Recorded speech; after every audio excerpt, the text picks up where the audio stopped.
നമ്മുടെ നാട്ടിലെ പലയിടങ്ങളിലും രോഗത്തിൻ്റെ അവശതയിൽ കഴിയുന്ന ഒറ്റപ്പെട്ടുപോയ ചിലരടക്കമുണ്ട്. അവർക്ക് സഹായം വേണം.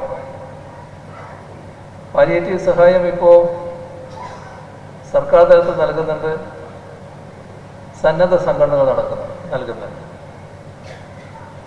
ഇപ്പോൾ സർക്കാർ ഉദ്ദേശിച്ചത് ഒരാളും ഒരിടത്തും പരിചരണം കിട്ടാത്ത അവസ്ഥ വരുന്നത്. എല്ലാവരെയും ചേർത്ത് പിടിക്കാനാവണം. ചിലര് ദിവസം പരിചരണം ആവശ്യമുള്ളവരായിരിക്കും, ചിലർക്ക് ആഴ്ചയിൽ ഒരു ദിവസം മതിയാവും.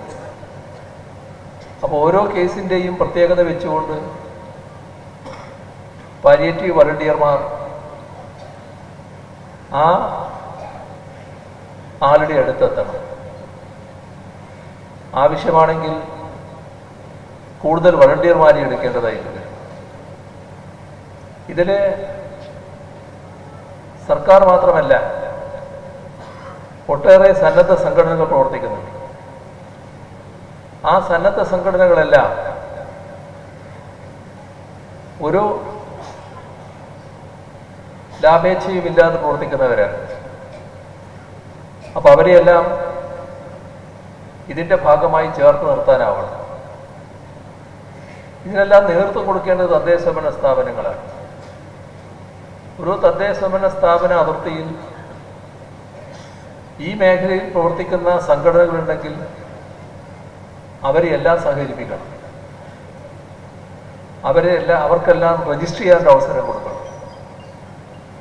ഒരു ഭേദചിന്തയും ഇല്ലാതെയാണ് ഈ കാര്യത്തിൽ പ്രവർത്തനങ്ങൾ മുന്നോട്ട് നീക്കേണ്ടത്. ഒന്നും തടസ്സമായി വരണം. എല്ലാവരും യോജിച്ചുകൊണ്ട് നിർവഹിക്കേണ്ട കാര്യങ്ങളാണ്. അതുമാത്രമല്ല, ഇവരെല്ലാം ചേർത്തുകൊണ്ട് മുഴുവൻ സഹായം വേണ്ടവരിലും എത്തിക്കുന്നതിനുള്ള ഒരു പൊതു ഗ്രിഡ് രൂപീകരിക്കും. അങ്ങനെ വരുമ്പോൾ ആവശ്യമാണെങ്കിൽ അവരെ ഓൺലൈനിൽ ബന്ധപ്പെട്ടുകൊണ്ടിരിക്കും. ടെലിമെഡിസിൻ നേരത്തെ നമ്മൾ പ്രാവർത്തികമാക്കിയതാണ്. ടെലിമെഡിസിൻ സൗകര്യവും ഇതിൻ്റെ ഭാഗമായി ഏർപ്പെടുത്താനാവും. ഈ പ്രവർത്തനത്തിൽ തദ്ദേശഭരണ സ്ഥാപനങ്ങളാണ് മുൻകൈ എടുക്കുന്നതെങ്കിലും നാടിൻ്റെ സുമനസ്സുകൾക്കെല്ലാം പങ്കുചേരാൻ കഴിയുന്നൊരു കാര്യമാണ്. ഞാൻ വളണ്ടിയറായി ഇതിൻ്റെ ഭാഗമായി ചേരാൻ തയ്യാറാണ് എന്ന തരത്തിൽ അണിചേരാൻ തയ്യാറായി വരുന്ന ഒട്ടേറെ പേരെ കാണാൻ സാധിക്കും. ആ ഉത്തരവാദിത്വം തദ്ദേശഭരണ സ്ഥാപനങ്ങളാണിപ്പോൾ ഭംഗിയായി നിറവേറ്റാൻ പോകുന്നത്. അതോടൊപ്പം തന്നെ നമ്മുടെ കേരളം ഏറ്റവും വലിയൊരു ദൗത്യം ഏറ്റെടുത്തിരിക്കുകയാണ്. നമ്മുടെ രാജ്യം വലിയ തോതിൽ ദരിദ്രരുള്ളൊരു രാജ്യമാണ്. നേരത്തെ പ്രസിദ്ധീകരിച്ചൊരു കണക്കിൽ ലോകത്തിൻ്റെ ഒരു പട്ടിക തയ്യാറാക്കിയപ്പോൾ, രാഷ്ട്രങ്ങളുടെ പട്ടിക തയ്യാറാക്കിയപ്പോൾ നമ്മുടെ രാജ്യം 105 സ്ഥാനത്താണ്. അത് കഴിഞ്ഞാൽ പിന്നെ വളരെ കുറച്ച് രാഷ്ട്രങ്ങളേ ഉള്ളൂ. നാം ശ്രദ്ധിക്കേണ്ട ഒരു കാര്യം, നമ്മുടെ തൊട്ടുകിടക്കുന്ന അയൽ രാഷ്ട്രങ്ങൾ ഒന്നും നമ്മുടെ പുറകിലില്ല.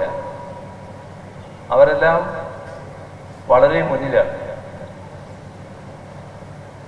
ഇവിടെ പൊതുസ്ഥിതി ഇതാണ് രാജ്യത്തിൻ്റെ. ആ സ്ഥിതിയിൽ നിന്ന് വ്യത്യസ്തമായൊരു ചിത്രമാണ് കേരളത്തിനുള്ളത്. കേരളത്തിലുള്ള അതിദരിദ്രർ എത്ര എന്നതിനെക്കുറിച്ച് കൃത്യമായൊരു കണക്ക് നാം എടുക്കുകയുണ്ടായി. അപ്പോൾ നേരത്തെ എടുത്തപ്പോൾ 64,006 കുടുംബങ്ങളാണ്, 0.7%. അത് നാം ഗൗരവമായാണ് എടുത്തത്. ആ കുടുംബങ്ങളെ അതിദരിദ്രാവസ്ഥയിൽ നിന്ന് മുക്തമാക്കണം. 2 വർഷം കഴിഞ്ഞു, 3 വർഷം കൊണ്ട് ഇത് പൂർത്തിയാക്കുമെന്നാണ് കണ്ടിരുന്നത്. 2 വർഷം കഴിഞ്ഞപ്പോൾ നല്ല മാറ്റം പൊതുവെ ഉണ്ടാക്കാൻ കഴിഞ്ഞിട്ടുണ്ട്. കാസർഗോഡ് ജില്ലയിൽ മൊത്തമായിട്ടെടുത്താൽ ഇനി കുറച്ച് കുടുംബങ്ങളാണ് അതിദരിദ്രാവസ്ഥയിൽ നിന്ന് മുക്തമാകാനുള്ളത്. നവംബർ 1 അതും മുക്തമാക്കാനാകുമെന്ന് തന്നെയാണ് കാണുന്നത്. അപ്പോൾ നാം ലക്ഷ്യമിട്ടിട്ടുള്ളത് ഈ വരുന്ന നവംബർ 1 നമ്മുടെ ഇന്ത്യ രാജ്യത്ത് അതിദരിദ്ര കുടുംബമില്ലാത്ത ഒരു സംസ്ഥാനം എന്ന നിലയിലേക്ക് കേരളം മാറും എന്നതാണ്. ഇതിനാകെ നേതൃത്വം കൊടുക്കുന്നത് തദ്ദേശഭരണ സ്ഥാപനങ്ങളാണ്. അപ്പൊ ഇങ്ങനെയുള്ള ഒട്ടേറെ കാര്യങ്ങൾ, അതാണ് ഞാൻ പറഞ്ഞത്, നവകേരള നിർമ്മിതി എന്ന് പറയുന്നത് എല്ലാം കൂടി ചേർന്നതാണ്. ഇതിൻ്റെ എല്ലാം ഭാഗമായി മാത്രമേ നവകേരള നിർമ്മിതി സാധിക്കൂ.